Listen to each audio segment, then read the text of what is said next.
This is the second video on chapter 33, derivatives and graphs. So we're going to look at example 266, parts A and B. Now, this video is to complement your notes. It is not to replace it.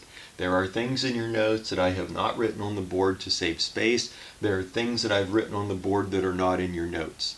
So the idea is that you have your notes in front of you as you're watching the video. So the function that we're given is a fourth degree polynomial. It is even because g of negative x is equal to g of x. The explanation as to why g of negative x is equal to g of x is in your notes. It is a polynomial, so it has no asymptotes. Polynomials do not have asymptotes unless they're lines, in which case they're their own asymptotes. And we look at the derivative of g.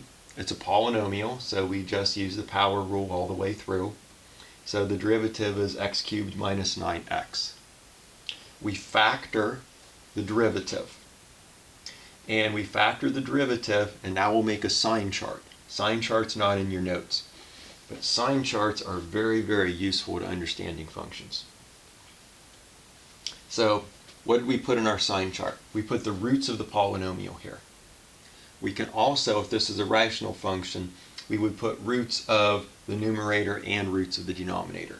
Won't be defined at the roots of the denominator. We'll see when we get to example B what I mean by that. But right here, 0, -3, and 3. These are the roots of our polynomial. So we put those in our sign chart. Now, x is very, very small. It's smaller than -3. So let's say it's -4, it's -5, it's a -6 trillion. You have a negative times a negative times a negative, which is negative.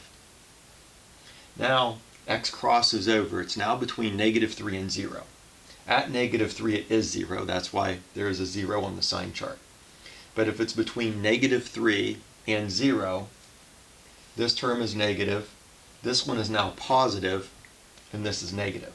So a negative times a positive times a negative is positive. Then x is now crosses the 0, and now it's between 0 and 3.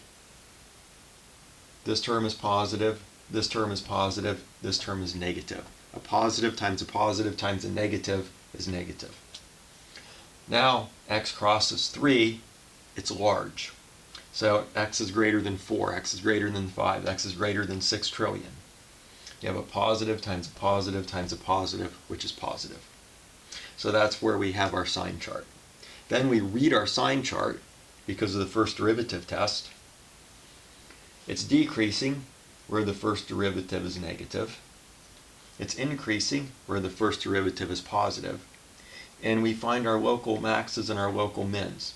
When your function goes from increasing to decreasing, that makes a local max. That's what happens at 0. Your function went from increasing to decreasing, that made a local max at 0.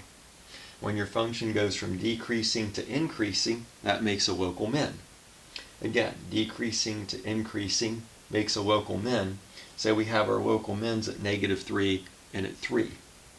Notice the function values are the same. G of -3 is -10, g of 3 is -10. That's consistent with our answer that g is even. That has to happen if g is even. See the notes for the graph. As I always say, my computer draws better than I do. So, okay. Part B.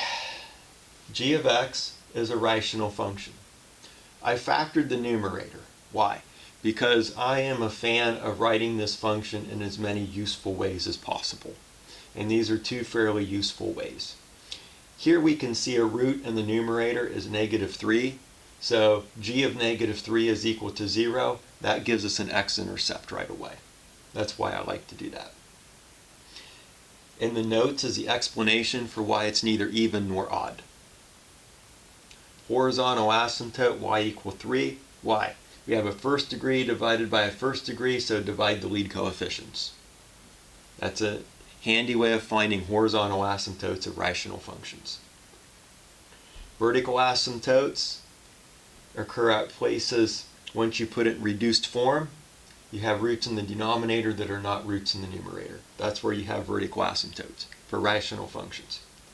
Again, for rational functions, horizontal asymptotes and oblique asymptotes are mutually exclusive. You don't have to have either, but you can't have both if it's a rational function. There are functions that have both horizontal asymptotes and oblique asymptotes, but they're not rational. So now we take our derivative. Again, the work is shown in the notes. We use a quotient rule. G is a quotient, so we use a quotient rule to calculate the derivative. The sign chart's a little anticlimactic here, but I did it anyways because I want to demonstrate at -2, your derivative is undefined. Your original function's undefined as well. Okay, so that's why -2 is not a critical point for G, because it's not anything for G. It's not in the domain. But it's still a place of interest. Sometimes rational functions will change sign at their vertical asymptotes. This one does not. So here G prime is negative wherever it's defined. So it's negative, negative, negative, undefined, negative, negative, negative. Sometimes a rational function will change sign here. This one did not. Well, that means it's decreasing everywhere. So it's decreasing on the interval -infinity to -2, and also -2 to infinity. So it's decreasing there. It's never increasing. It has no local mins and it has no local maxes. And again, see the notes for the graph. My computer draws better than I do.